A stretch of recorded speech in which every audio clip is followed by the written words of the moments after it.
Whistle in the Dark by Cecilia L. Chianti, Chapter 1. The cold night, as dusk sets in for a cold night, a cold one, with mist curling down the hills, as Rama drove his old scooter along the empty road from Churi Square to Dintha. The city lights blinked through the fog, and his breath fogged in the chill air. Then in the gloom, Rama saw something that made his blood run cold. A body lying on the roadside unmoving. Heart pounding, Rama braked hard and stumbled from his scooter. The metallic scent of blood hung heavy in the air, a pool of dark red spread beneath the head. Hands shaking, Rama fumbled and called the police. He waited in the darkness, glancing around, as fear gnawed at him. In minutes, sirens wailed and blue lights flashed through the mist.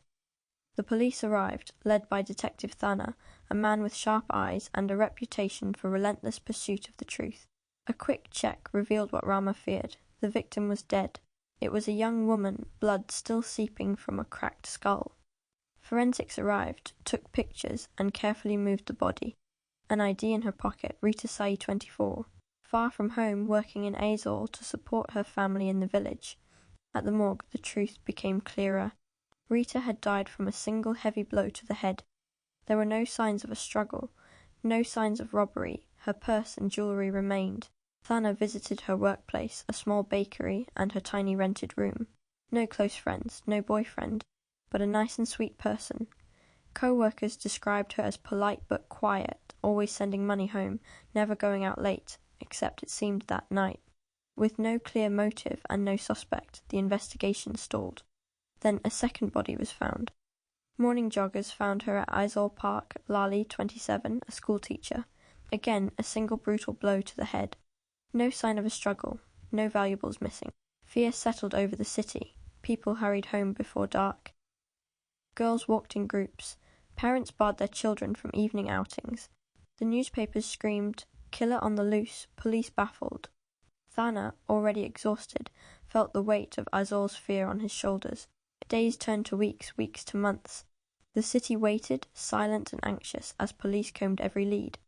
The detectives studied dashcam footage from nearby vehicles. In one grainy video, they spotted a shadowy figure, tall, moving strangely, almost dragging 1 foot. Forensics compared mud prints from both crime scenes. There was a pattern. The killer's left foot barely touched the ground, as if he dragged it.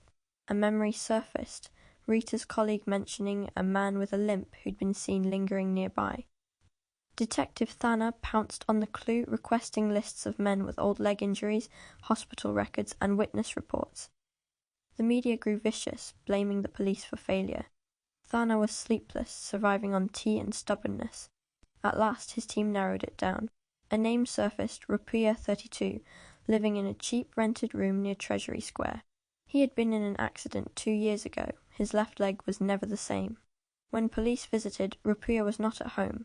His neighbours said he was odd, quiet, solitary, and often out late. He did odd jobs, sometimes for the bakery, sometimes for shops near the park. Still, there was no hard evidence. No blood, no weapon, no eyewitness. The city remained frozen in fear. Then, a break. A woman named Zuali called, saying a limping man had been loitering near her homite, staring up at her window. Thana seized the chance.